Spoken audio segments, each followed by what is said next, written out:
So let me start off with, if the answers were easy, we would have the answer.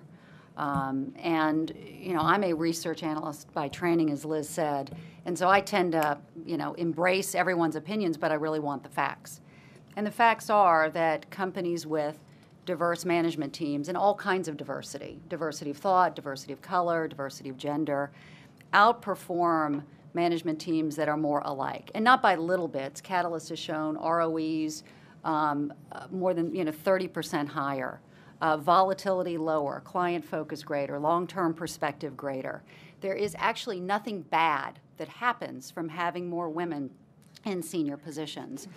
Nothing that I have seen. And in the industry that I come from, and one where I think we could all agree could use lower volatility, lower risk, more client focus, which is the large financial institutions, we've actually gone backwards on these metrics. And yet we don't really get much debate about it.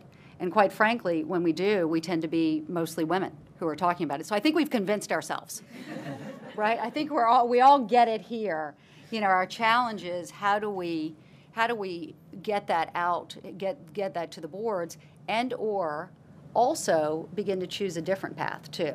We can get to the tops of companies, but I think we also need to be looking at starting our own businesses, right, et cetera, so that we can have a couple of different paths through which women can more effectively engage economically and grow the economy. Well, I think I have a general comment. So inside large organizations, the first thing I would say is addressing gender is not philanthropy. This is not the United Way. Right? There's a business rationale for creating a level playing field, and I think by lumping these diversity initiatives into HR, there tends to have some sort of charitable component to it. These women's initiatives inside large-scale corporations tend to be housed under an HR diversity banner, and by doing so, instead of putting it right in the trenches of the business line, I think it has a very different flavor to it. So what we really need to do is women need to stop being so grateful. I think I'm going to throw it out there. You need to kind of demand things as the largest percentage of the workforce, certainly in the business from which Sally and I come from. Far more than 50% of the top producing bankers are female as opposed to male, largely because of the traits that she mentioned. The risk measurement, the ability to deal with clients is much more engendered inside women who are more effective. And yet, they don't ever take control or ascend to the positions that they deserve because they're waiting for someone to hand it to them and push them. So in terms of what can be done, there are other things that are being looked at that I think we need to keep out there. First of all, we have to stop having meetings like this where there are no men in the room. I mean, it's ridiculous. If you look at the ratio... Jack Rifkin's here. No, where there are some wonderful men in the room who believe. And we need to get some of the people who need to hear more about this and understand the incredible talent that's in the room, because otherwise we just keep talking to ourselves. And it should be mandatory or something that they're at least to listen, if not to, and the men need to advance that.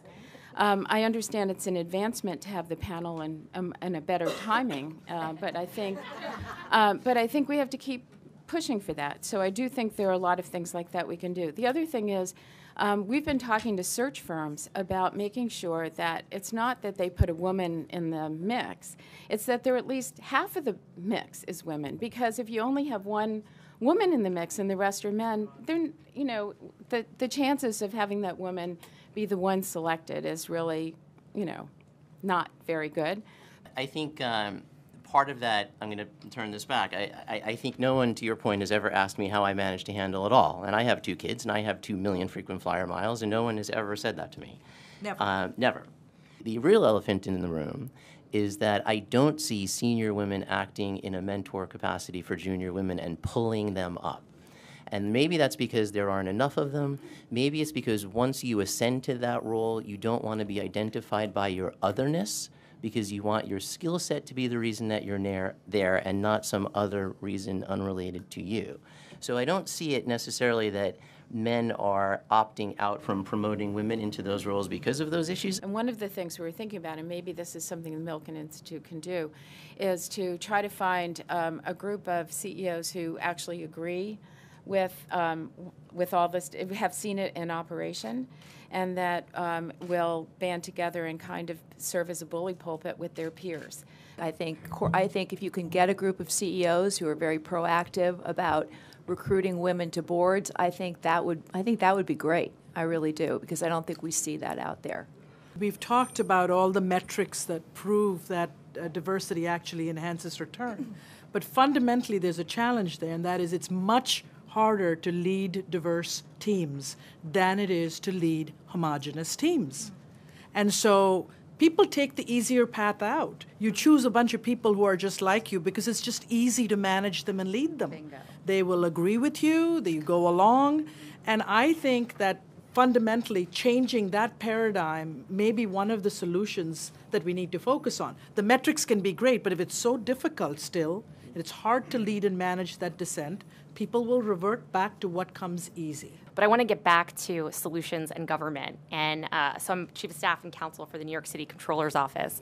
And we've spent a lot of time looking at corporate governance and how do you influence? And one of the things we've been, I think, pretty good at is pushing transparency. How many women are at senior management? Because that is the filter to the board seat. How many women? And we've done, settlements with Goldman Sachs, MetLife. I mean, these huge institutions. But it came from a way of if you put transparency on it and you start talking about what does it actually look like, that puts pressure.